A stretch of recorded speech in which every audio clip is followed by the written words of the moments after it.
গল্পকরণে আজকে আমি পড়ে শোনাচ্ছি হুমায়ুন আহমেদের লেখা গল্প নক্ষত্রের রাত। নক্ষত্রের রাত একটা টিভি সিরিজ আছে, আপনারা যারা দেখেছেন টিভি সিরিজটা। আর এই গল্পটা মূলত এক না, কোনোভাবে একই নাম, কিন্তু কোনোভাবে এক করে মেলানোর সুযোগ নেই এখানে, সম্পূর্ণ ভিন্ন গল্প। তো আজকে প্রথম পর্ব, চলুন শুরু করি।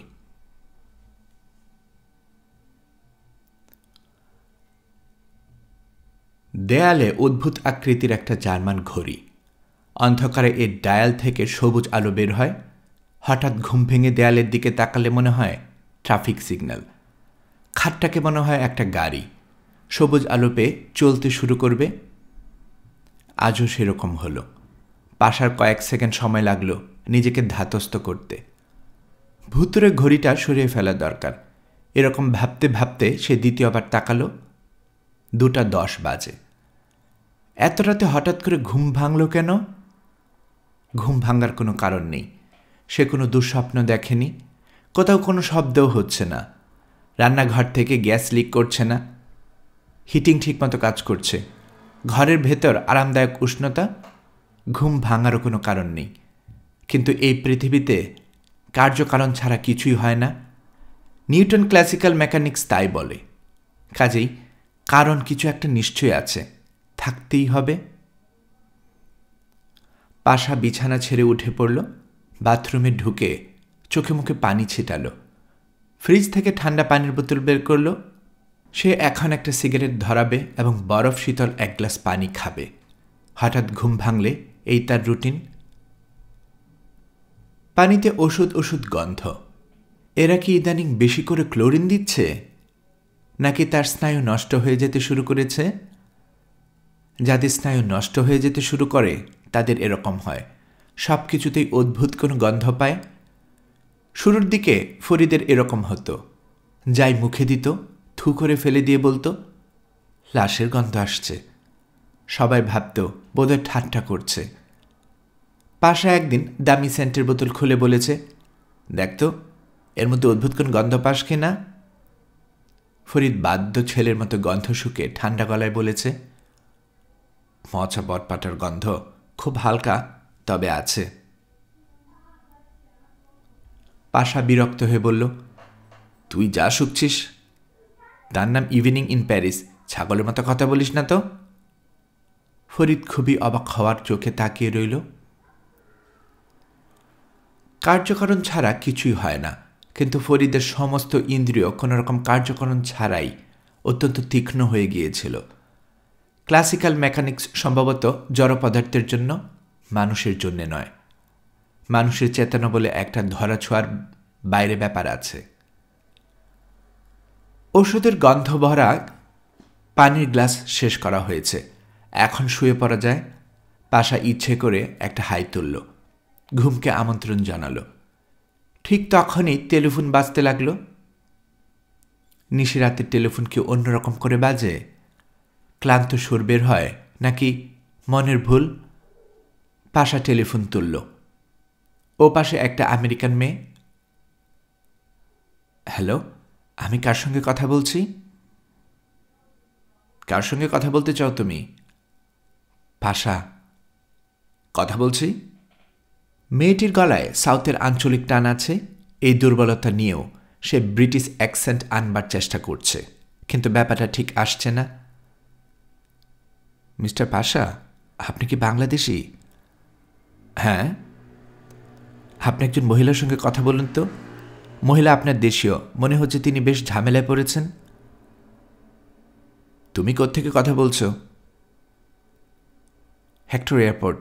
ওই মহিলা ঘণ্টাখানেক আগে এয়ারপোর্টে এসে পৌঁছেছেন। তাকে যাদের রিসিভ করার কথা তারা কেউ আসেনি। মেয়েটা খুবই নার্ভাস হয়ে গেছে, খুবই ছটফট করছে। একটা ট্যাক্সি করে হোটেলে পাঠিয়ে দাও। আমি বলেছিলাম, মহিলাটি রাজি হয়নি। কিছুক্ষণ আগে দেখলাম কাঁদছে। মেয়েটিকে দাও, কথা বলছি ওর সঙ্গে। ও টয়লেটে গেছে, তোমাকে কিছুক্ষণ হোল্ড করতে হবে। পাশা টেলিফোন কানে নিয়ে সিগারেট ধরালো, তীক্ষ্ণ গলায় বলল, তুমি আমার নাম্বার পেলে কোথা থেকে? আমেরিকান মেয়েটি আত্মতৃপ্তির হাসি হাসল, যেন এই প্রশ্নটির জন্যই সে অপেক্ষা করছিল। খুব কায়দা করে বের করেছি। টেলিফোন ডাইরেক্টরি বের করে মেয়েটিকে বলেছি, এখানে নিশ্চয়ই তোমাদের দেশের কেউ না কেউ বাস করে। তুমি নামগুলো পড়ো এবং অনুমান করার চেষ্টা করো কোন কোন নাম তোমাদের দেশের হতে পারে। সে শুধু আমার নামই বের করল? সে অনেকগুলো নামই বের করেছে। তোমারটাই প্রথম ট্রাই করতে বলল, কারণ তোমার লাস্ট নাম নাকি শুধু তোমাদের দেশের ছেলেদেরই হয়। কাউড্রি, অদ্ভুত লাস্ট নেম। কাউড্রি নয়, চৌধুরী। তোমার নাম কি? অ্যান। আমি এখানে কাজ করি। আমার ডিউটি অনেক আগে শেষ হয়েছে, চলে যেতাম, মেয়েটির জন্য যেতে পারছি না। তোমাকে ধন্যবাদ, এখন তুমি চলে যেতে পারবে। আমি যা করণীয় করব। থ্যাঙ্কস। মেয়েটি কাঁদছিল বললে, ওর বয়স কত? খুব কম বয়স কি? বুঝতে পারছি না। এশিয়ান মেয়েদের বয়স কেউ বুঝতে পারে না। ও এসে গেছে, তুমি কথা বলো। পাশা একটি কিশোরীর গলা শুনল, থেমে থেমে ভয়ে ভয়ে বলল, হ্যালো। হ্যালো, আপনার ব্যাপারটা কি? কি হয়েছে? আপনি দয়া করে একটু আসুন না। আসছি। সমস্যাটা কি? কোত্থেকে এসেছেন আপনি? ঢাকা থেকে। সরাসরি তো আর ঢাকা থেকে আসেননি। পোর্ট অফ এন্ট্রি কোথায়? নিউ ইয়র্ক না Seattle? New York, Kennedy airport. আপনি দয়া করে আসুন না। আপনার সঙ্গে কি শীতের কাপড় আছে? প্রচণ্ড ঠান্ডা বাইরে। গরম সোয়েটার আছে, মাফলার আছে, একটা ওভারকোট ছিল। ছিল মানে? এখন নেই? সুটকেসে ছিল। সেই সুটকেস কোথায় আছে তা তো জানি না, খোঁজখবর করতে পারিনি। আমার ইংরেজি ওরা বোঝে না, আমি ওদেরটা বুঝি না। ওদের কথা না বুঝতে পারার কারণ আছে, কিন্তু আপনার কথা ওরা বুঝবে না কেন? এখানে কী জন্য এসেছেন? USAID প্রোগ্রামে এসেছি। 3 মাসের শর্ট ট্রেনিং, ফুড টেকনোলজিতে। এয়ারপোর্টে ওদের লোক থাকার কথা, কিন্তু কেউ নেই। আপনার নাম কি? রেবেকা। আমার নাম রেবেকা ইয়াসমিন। আমি আসছি। 30 থেকে 35 মিনিট লাগবে। নিশ্চিন্ত হয়ে অপেক্ষা করুন। যে আমেরিকার মেয়েটির সঙ্গে প্রথম কথা বললাম, সে কি আপনার কাছে আছে না চলে গেছে? আছে এখনো। কিছু বলবেন? না। পাশা টেলিফোন নামিয়ে পার্কোলেটর চালু করল। এক কাপ গরম কফি না খেয়ে বের হওয়া যাবে না। ভয়ানক ঠান্ডা পড়েছে। চিল ফ্যাক্টর নিয়ে তাপমাত্রা 0 ডিগ্রি নেমেছে, অথচ মাত্র নভেম্বর মাস। গাড়ি চালু হলো সহজেই। ইঞ্জিন গরম করতে দিয়ে কফি দিয়ে বসল এবং আশ্চর্য হয়ে লক্ষ্য করল মাঝরাতের এই ঝামেলাটা তার ভালোই লাগছে। এর কারণ কি ফয়েড্রিয়ান? একটি ছেলে বিপদে পড়ে মাঝরাতে টেলিফোন করলে পাশা নিশ্চয়ই বিরক্ত হতো। বিরক্ত হওয়াটাই স্বাভাবিক, কিন্তু এখন বিরক্তি লাগছে না, ভালোই লাগছে। পাশা লক্ষ্য করল সে মেয়েটি সম্পর্কে যথেষ্ট কৌতূহল অনুভব করছে। কল্পনায় যে ছবিটি ভাসছে তা হচ্ছে আসমানি রঙের একটা শাড়ি গায়ে মেয়েটি শুকনো মুখে লাউঞ্জে বসে আছে। তার গায়ে লাল রঙের একটা সোয়েটার, ধবধবে সাদা রঙের মাফলারে কান মাথা ঢাকা। এই মাফলারটি বিদেশ যাত্রা উপলক্ষে তার মা কিংবা বড় বোন কিছুদিন আগে বুনে শেষ করেছেন। মেয়েটির বয়স কত হতে পারে? গলার স্বর মিষ্টি, বিদেশিদের মতো কাঁচা, তাতে কিছুই বোঝা যায় না। অনেক বৃদ্ধা মহিলারাও কিশোরীদের মতো রিনরিনে গলায় কথা বলে থাকে। মিসেস থমসনের বয়স প্রায় 70, কিন্তু তিনি কথা বলেন বালিকাদের গলায়। পাশা কাপড় পরতে শুরু করল। বাইরে যাবার জন্য কাপড় পরা একটা সময় সাপেক্ষ ব্যাপার। থার্মাল আন্ডারওয়্যার, গরম পুল ওভারের উপর পাকা কানটুপি পরা। মেয়েটির জন্য গরম কাপড় নিয়ে যেতে হবে। 0 ডিগ্রির নিচে তাপমাত্রা সম্পর্কে এদের কোনো ধারণা নেই। বাইরে বের হলে প্রথম কিছুক্ষণ মনে হবে এমন কিছু ঠান্ডা তো নয়। তারপরে স্নায়ুতে প্রচণ্ড একটা ধাক্কা লাগবে, বুক ব্যথা করতে শুরু করবে।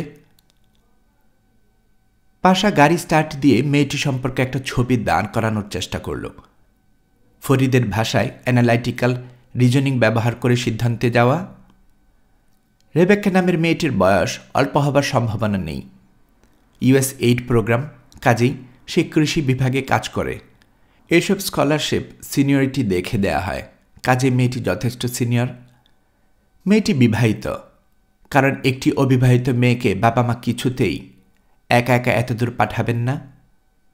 সে একজন বিশালদেহী মহিলা, কারণ তার গলার স্বর মিষ্টি। ভারী মানুষদের গলা সাধারণত মিষ্টি হয়। ভোকাল কর্ডের সঙ্গে শরীরে মেয়েদের একটা সম্পর্ক আছে। নিম্ন মধ্যবিত্ত ঘরের মেয়ে, কারণ শীতের দেশে আসছে বলেই তারা একটি মাফলার বুনে দিয়েছে। এসব জায়গায় শীত সম্পর্কে এদের কোনো ধারণা নেই। বাইরে যাবার আগে কিছু একটা বুনে দেয়া বা সেলাই করে দেওয়ার মতো সেন্টিমেন্ট নিম্ন মধ্যবিত্ত পরিবারই দেখায়। পাশার এবার মনে হয় তার অ্যানালিটিক্যাল রিজনিংয়ে একটু খুঁত আছে। সে ধরেই নিয়েছে মাফলারটি হাতে বোনা। এটা নাও হতে পারে, হয়তো এটা কেনা জিনিস।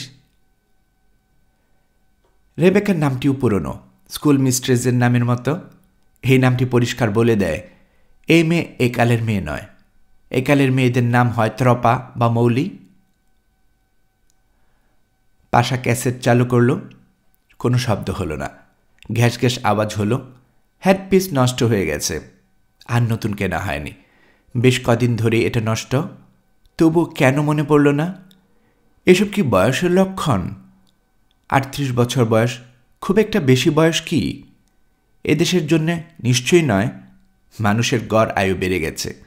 সুষম খাদ্য, চিকিৎসা, উন্নত জীবন, মানুষের আয়ু সভ্য দেশগুলোতে বাড়তেই থাকবে এবং এক সময় মানুষ হয়তো অমর হয়ে যাবে। বইপত্রের অমরতা নয়, সত্যিকার অমরত্ব, ইন্টারনাল লাইফ। দৈত্যের মতো একটা ট্রাক বাতাস কাঁপিয়ে শো শো করে আসছে, হর্ন দিয়েছে, ওভারটেক করতে চায়। কয়েক মুহূর্তের জন্য পাশার মনে হলো তার পুরনো মরিস মাইনরটি ট্রাকের গায়ে তুলে দিলে কেমন হয়। চিন্তাটা মুহূর্তের জন্য হলেও এর জন্মচেতনার গভীরে। অমরত্বের পাশাপাশি সব মানুষের মধ্যেই বোধ হয় মৃত্যুর জন্য আকাঙ্ক্ষা থাকে। মানুষের মতো বিচিত্র প্রাণী আর কি আছে এই নক্ষত্রপুঞ্জে? পাশা সরে গিয়ে ট্রাকটিকে পাশ করাবার জন্য অনেকখানি জায়গা করে দিল। দুরন্ত ছোটন্ত দানবের গা থেকে বাতাসের ধাক্কা লাগলো মরিস মাইনরে। পাশা ছোট্ট একটা নিঃশ্বাস ফেলল। আমাদের কর্মকাণ্ড সমস্তই অমরত্বের জন্যে। সবাই অবিনশ্বর হতে চায়। আমরা আমাদের ছায়া রেখে যেতে চাই ছেলে মেয়েদের মধ্যে। মাইকেল অ্যাঞ্জেলার পাশাপাশি বাংলাদেশের গ্রামে অখ্যাত কারিগরও মাটির তাল হাতে নিয়ে মূর্তি করে। এরা কেউ থাকবে না। মাইকেল অ্যাঞ্জেলোর ডেভিড থাকবে, গ্রাম্য ভাস্করের মাটির মূর্তিটিও থাকবে। অমরত্ব, ইন্টারনাল লাইফ, মাই ফুড। পাশা বিড়বিড় করতে লাগলো। সবকিছু তার কাছে কেমন যেন এলোমেলো লাগছে। দুপাশে বিস্তীর্ণ মাঠ, বরফে ঢেকে আছে চারদিক। আকাশ ঝলমল করছে, অসংখ্য তারা আকাশে। নক্ষত্রের আলোয় বরফ ঢাকা প্রান্তর আলো হয়ে আছে। এই আলো মানুষের মনে শূন্যতা বোধ এনে দেয়, ভয় পাইয়ে দেয়। পাশার গাড়ির বেগ বাড়তেই থাকল। পুরনো গাড়ি, ঝকমক শব্দ হচ্ছে। হাইওয়ে পেট্রোলের কেউ এসে এক্ষুনি হয়তো আলো ফেলবে তার সাইড মিররে। গাড়ি থেকে নামিয়ে বুঝতে চেষ্টা করবে এ লোকটি মদ খেয়ে গাড়ি চালাচ্ছে কি না। তারপর ঠান্ডা গলায় বলবে, তুমি কত মাইল বেগে গাড়ি চালাচ্ছ তা কি জানো? জানি। কেন চালাচ্ছ? সে হেসে বলবে, নক্ষত্রের রাত্রে সব কেমন এলোমেলো হয়ে যায় অফিসার। অফিসার তাকাবে তীক্ষ্ণ চোখে। আমেরিকানরা হিয়ালি ধরনের কথাবার্তা পছন্দ করে না। হেক্টর এয়ারপোর্টের ওয়েটিং লাউঞ্জটি ছোট, কিন্তু অমন নিখুঁতভাবে সাজানো যে ছবি ছবি মনে হয়। এখানে থাকা মানেই ছবির মধ্যে নিজেকে ঢুকিয়ে দেয়া। রেবেকা তা করতে পারছে না। তার বারবার মনে হচ্ছে তাকে এই জায়গা মোটেই মানাচ্ছে না। সে জড়সড় হয়ে কোণের দিকে একটা চেয়ারে বসে আছে এবং প্রতি 5 মিনিট পর পর দরজার দিকে তাকাচ্ছে আর ঘড়ি দেখছে। অ্যান চলে গিয়েছে অনেকক্ষণ হলো। বেশ মেয়েটি, হড়বড় করে অনেক কথা বলল।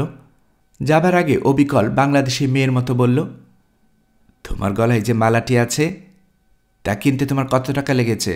ডলারে কত হবে? এক ভরি সোনার সাধারণ একটা লকেট, কিন্তু অ্যান মুগ্ধ চোখে দেখছে। টাকাটাকে ডলারে এমন আগ্রহ নিয়ে কনভার্ট করছে যে মনে হয় ভোর হওয়া মাত্র সে এরকম একটা লকেট কিনে আনবে। চমৎকার মেয়ে। বিদায় নেবার আগে রেবেকাকে জড়িয়ে ধরে চুমু খেল। আশ্চর্য কাণ্ড। অথচ একবারও জিজ্ঞেস করল না, আমেরিকায় তোমার ঠিকানা কি হবে? ঠিকানাটা দিয়ে যাও, পরে যোগাযোগ করব। এত জায়গা থাকতে এক বুড়ো এসে বসল রেবেকার পাশের চেয়ারে। গায়ে গা লেগে যায় এমন অবস্থা। বুড়োটি ক্রমাগত নাক ঝাড়ছে। নাক ঝাড়বার আগে এবং পরে বিড়বিড় করে বলছে, কোল্ড, ড্যাম কোল্ড। লোকটি অসম্ভব নোংরা এবং এমনভাবে নাক ঝাড়ছে যে গা শিরশির করে। রেবেকা বেশ কয়েকবার ভেবেছে একটু দূরে অন্য কোনো চেয়ারে গিয়ে বসবে। এটা অভদ্রতা হবে ভেবে সে করছে না। লাউঞ্জের লোকজন একেবারেই নেই। দুজন বিশাল বপু মহিলা একগাদা বাচ্চা কাচ্চা নিয়ে অনবরত কথা বলছে। এরা আমেরিকান নয়, কথাবার্তা শালিক পাখির কিচিরমিচিরের মতো। বাচ্চাগুলো ভেন্ডিং মেশিনে পয়সা ফেলে কিছুক্ষণ পরপরেই খাবার দাবার নিয়ে ছুটে আসছে। এই আইসক্রিম, এই অরেঞ্জ জুস, এই একটা স্যান্ডউইচ। এত রাতে ছেলেগুলোর পেটে রাক্ষসের মতো খিদে কেন? একটা পুতুলের মতো বাচ্চা সবেমাত্র হাঁটতে শিখছে। সেও একটা কি যেন কিনে এনে চারদিকে ছড়াচ্ছে। বাচ্চার মা দেখেও দেখছে না, হাত নেড়ে নেড়ে বারবার বলছে, উই উই। উই মানে কি? এ কোন দেশের ভাষা? বুড়ো লোকটি থলথলে চোখে তাকালো রেবেকার দিকে। তার একটি চোখ লাল হয়ে আছে, চোখের কোণে ময়লা।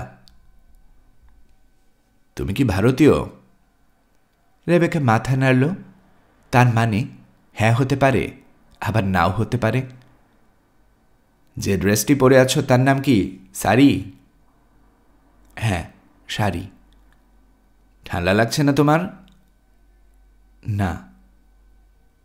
ঠান্ডা লাগবার কথা, খুবই পাতলা কাপড় মনে হচ্ছে, ভেরি থিন। রেবেকা অস্বস্তি বোধ করতে লাগল। এখন হয়তো হাত বাড়িয়ে সে শাড়ি পাতলা কি মোটা দেখতে চাইবে। বুড়ো প্রচণ্ড শব্দে নাক ঝাড়ল, বিড়বিড় করে বলল, কোল্ড, ড্যাম কোল্ড। রেবেকার ঠান্ডা লাগছে না। তার চেতনা কিছু পরিমাণে অসাড় হয়ে আছে। খিদে লাগার কথা, খিদেও লাগছে না। জীবনের উপর দিয়ে ছোটখাটো একটা ঝড় বয়ে গেছে।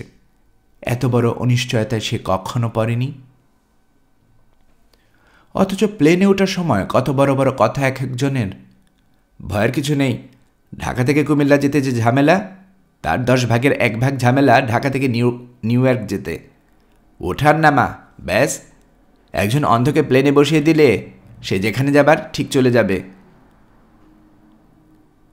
চাঁদপুরের ছোট খালু বললেন, তার অফিসের নিজাম সাহেবের 11 বছরের ভাগ্নিকে তারা টিকিট কেটে প্লেনে তুলে দিয়েছেন।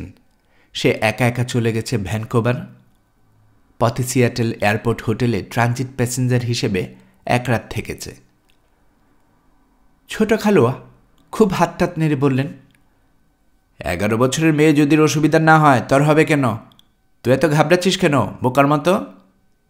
জন এফ কেনেডি এয়ারপোর্টে নামবি, ইমিগ্রেশন পার করবি, তারপর গেট করে হেঁটে চলে যাবি ডোমেস্টিক ফ্লাইট সেকশনে। আব্দুল সেখানে থাকবে, সে তোকে ফার্গোর প্লেনে তুলে দেবে। আব্দুল চাচা যদি না থাকে? না থাকলে জিজ্ঞেস করবি ফার্গে যাবার প্লেন কত নাম্বারে ছাড়ে। জিজ্ঞেস করবি ফ্লাইট নাম্বার NW221 কোত্থেকে ছাড়বে। আর আব্দুল থাকবেই, ওর একটা দায়িত্ব নেই? আব্দুল চাচার যতটা দায়িত্ব থাকবে আশা করা গিয়েছিল, ততটা দায়িত্ব তার ছিল না। তিনি আসেননি এবং রেবেকা পুরোপুরি দিশেহারা হয়ে গিয়েছিল। এয়ারপোর্টের মতো একটা ব্যাপার এত বিশাল হতে পারে? হাজার হাজার মানুষ, সবাই ব্যস্ত, সবাই ছুটছে, যেন কোথাও কোনো আগুন লেগেছে। এই মুহূর্তে পালিয়ে যেতে হবে। অদৃশ্য কোনো জায়গা থেকে অনবরত ঘোষণা দেয়া হচ্ছে, অ্যাটেনশন প্লিজ, ফ্লাইট নাম্বার 221।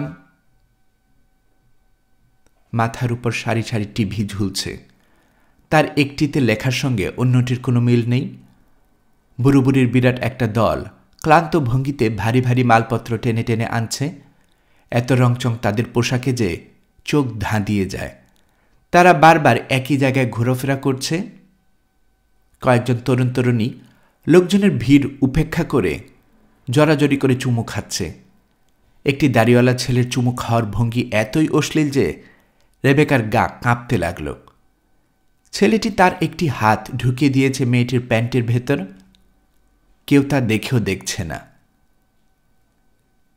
রেবেকার নিশ্চয়ই ধারণা হলো সে এই জীবনে ফ্লাইট নাম্বার NW221 খুঁজে বের করতে পারবে না।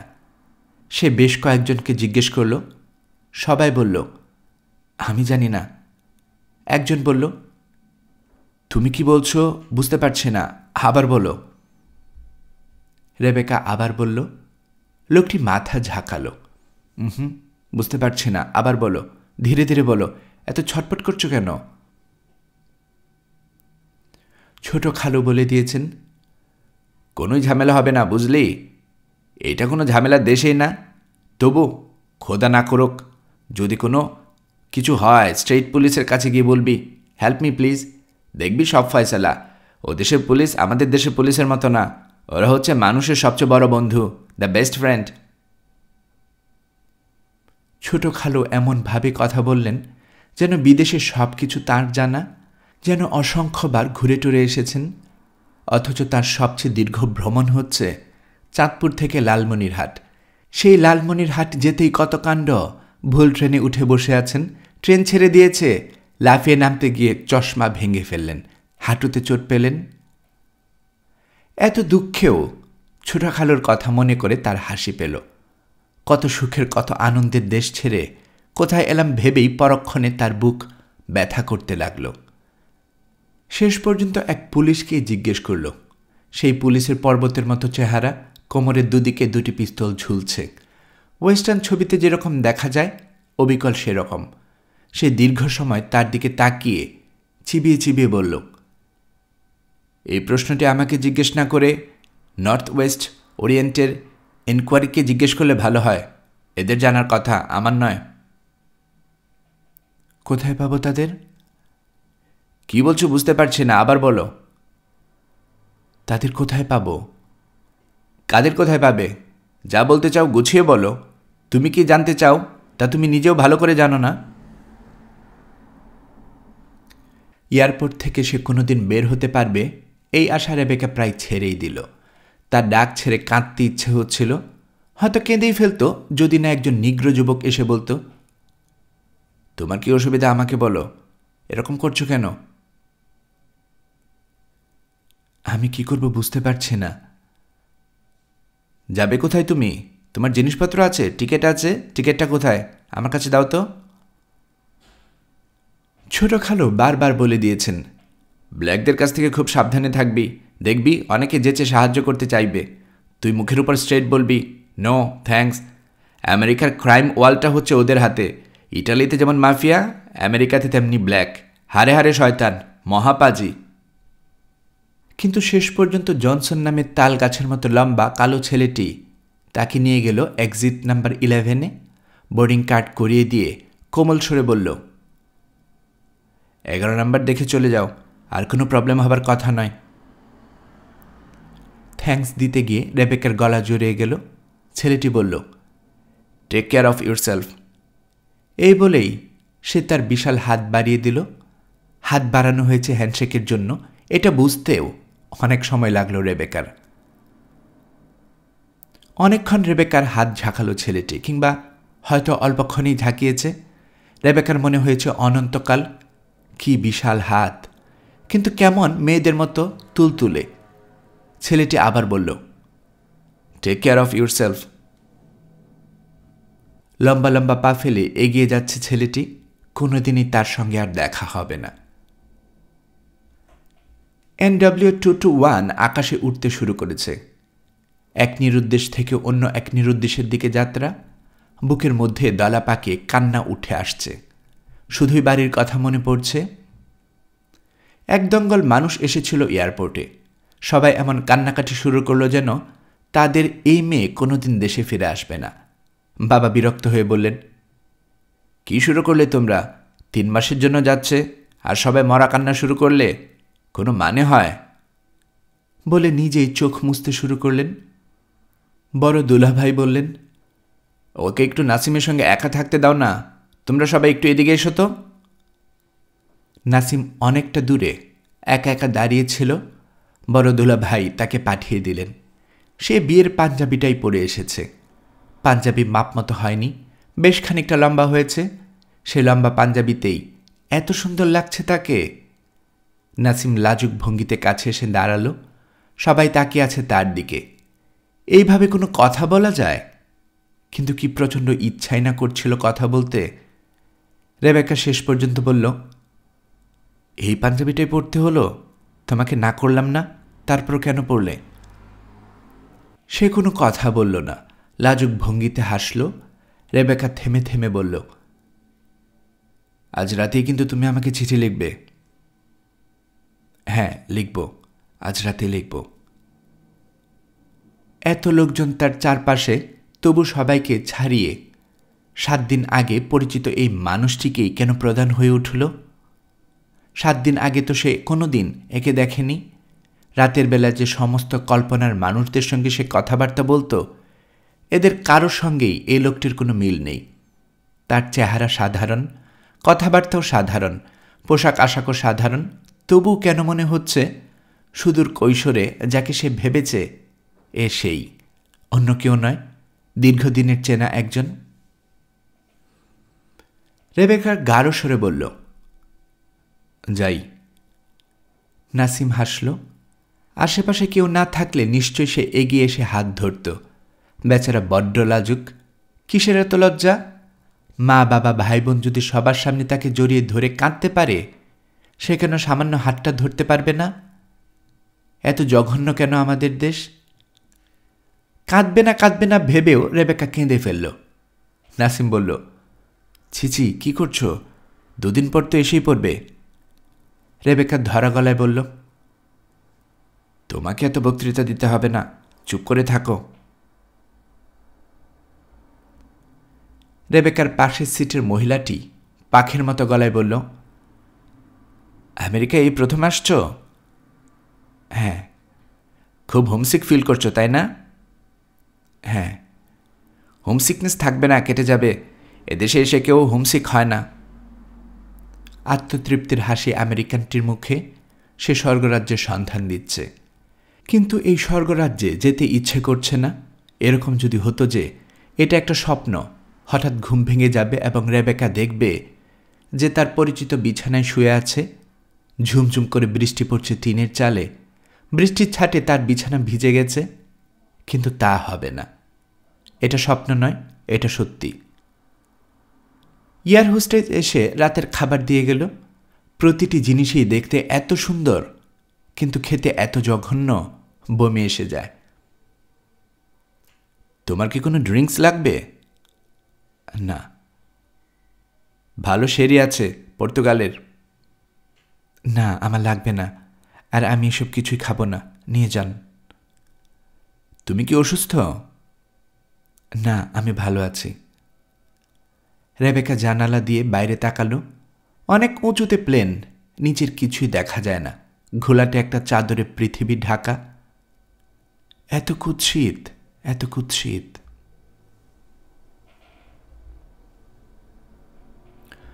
পাশা লাউঞ্জের এক পাশে ঘুমিয়ে থাকা মেয়েটির দিকে অবাক হয়ে তাকিয়ে রইল। অবাক হবার মূল কারণ মেয়েটির সৌন্দর্য নয়, চেহারা সাধারণ বাঙালি মেয়েদের মতো, শ্যামলা রং, বৃত্তাকার মুখ, চাপা নাক। এশীয় মেয়েদের মধ্যে অপুষ্টিজনিত কারণে যে কোমল ভাব থাকে তা অবশ্য আছে।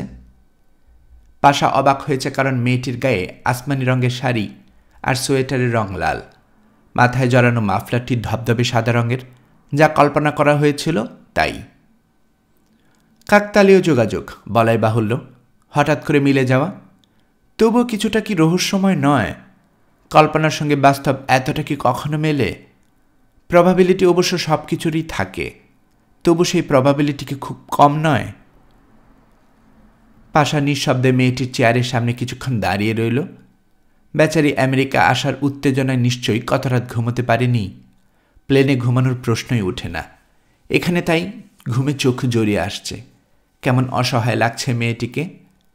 এত কম বয়সী একটা মেয়ে একা একা চলে এসেছে এত দূরে। আশ্চর্য তো। ঘুমুক খানিকক্ষণ, এই ফাঁকে আরেক কাপ কফি খাওয়া যেতে পারে। পাশা ভেন্ডিং মেশিনের কাছে এগিয়ে গেল। পৃথিবীর কুৎসিততম পানীয়র একটি হচ্ছে ভেন্ডিং মেশিনের কফি। 50 সেন্ট খরচ করে বিস্বাদ খানিকটা গরম পানি গেলার কোনো অর্থই হয় না। তবু ভেন্ডিং মেশিন দেখলেই সবার পয়সা ফেলে কিছু কিনতে ইচ্ছে করে।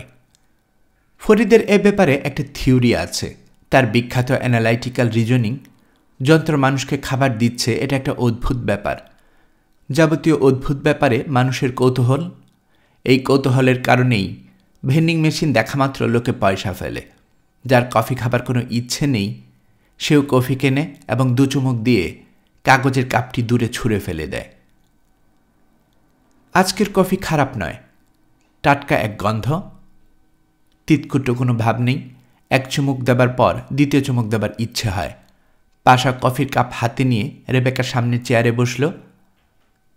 কল্পনার 3টি রং কিভাবে বাস্তবে 3 রঙের সঙ্গে মিলে গেল, এই নিয়ে ফরিদের মতো খানিকক্ষণ অ্যানালাইটিক্যাল রিজনিং করলে কেমন হয়? সোয়েটারের রং লাল হওয়াটা খুবই স্বাভাবিক। এশিয়ান মেয়েরা লাল রং পছন্দ করে।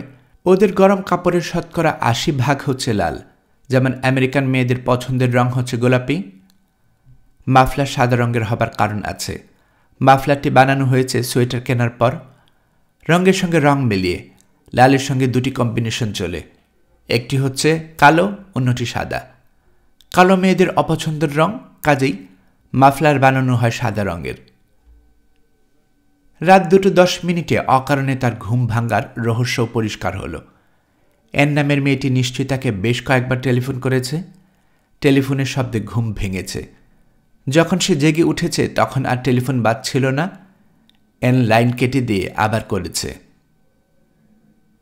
পাশা ছোট্ট একটা নিঃশ্বাস ফেলল। তুচ্ছ বিষয় নিয়ে সে আজকাল এত ভাবছে কেন? এটা কি বয়সের লক্ষণ, নাকি মাথা খারাপ হতে শুরু করেছে?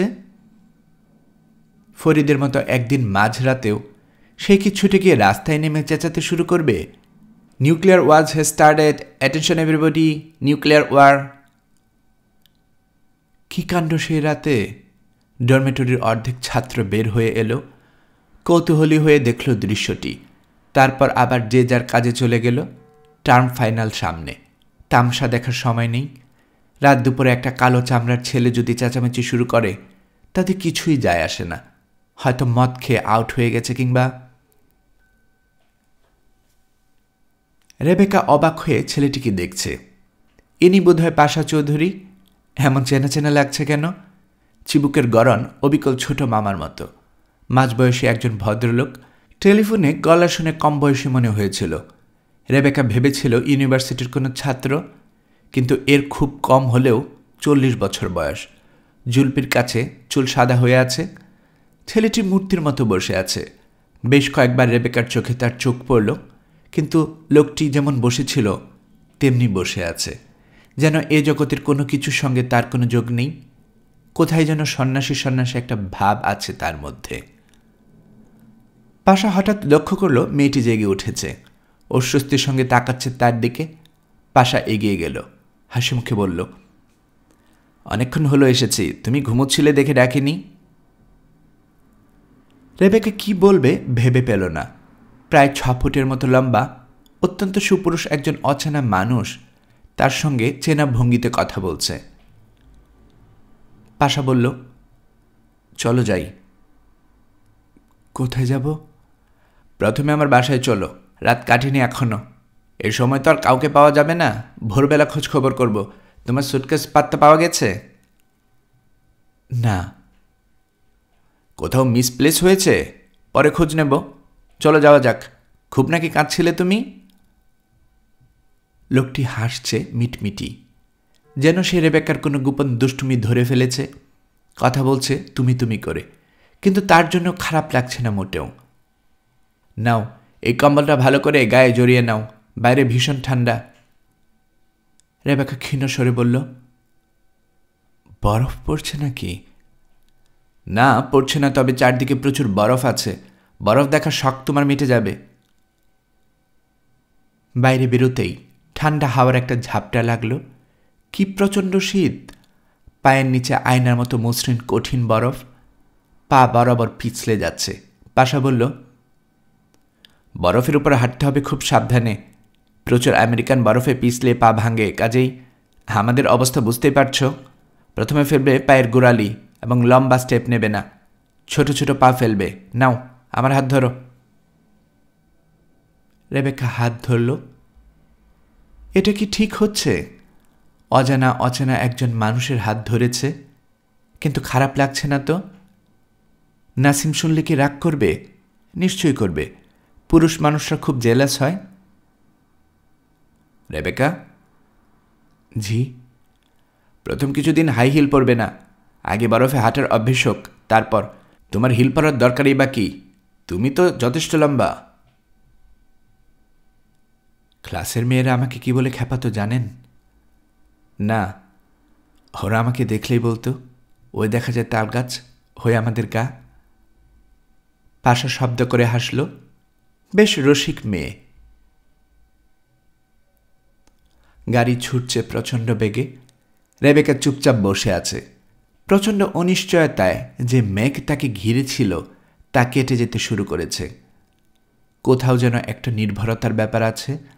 রেবেকার চোখ ঘুমে জড়িয়ে আসছে। গাড়ির ভেতর আরামদায়ক উষ্ণতা। রেবেকার জেগে থাকতে ইচ্ছে করছে, কিন্তু জেগে থাকতে পারছে না, বারবার চোখ বন্ধ হয়ে আসছে। ভদ্রলোক সিগারেট ধরিয়েছেন, গাড়ির কাচ ওঠানো, সিগারেটের ধোঁয়ায় বমি এসে যাচ্ছে, কিন্তু তাকে নিশ্চয়ই বলা যাবে না সিগারেট ফেলে দিন।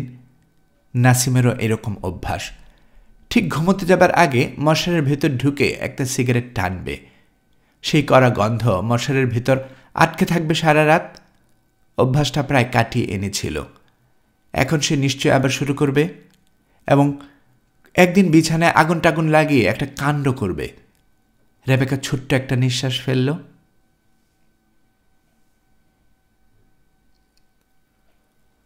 গল্পকরণে এতক্ষণ আপনারা শুনছিলেন হুমায়ুন আহমেদের লেখা গল্প নক্ষত্রের রাত এর প্রথম পর্ব। আমি নিয়মিতভাবে গল্প পাঠ করে আপনাদেরকে শোনাচ্ছি। গল্প পাঠ ভালো মনে করে থাকলে আমার এই গল্পটি আপনার বন্ধুবান্ধব প্রিয়জন সবার কাছে শেয়ার করবেন, তাতে করে তারা এই গল্পটি শোনার সুযোগ পাবে। আপনারা ভালো থাকবেন সেই প্রত্যাশা এখানে বিদায় নিচ্ছে।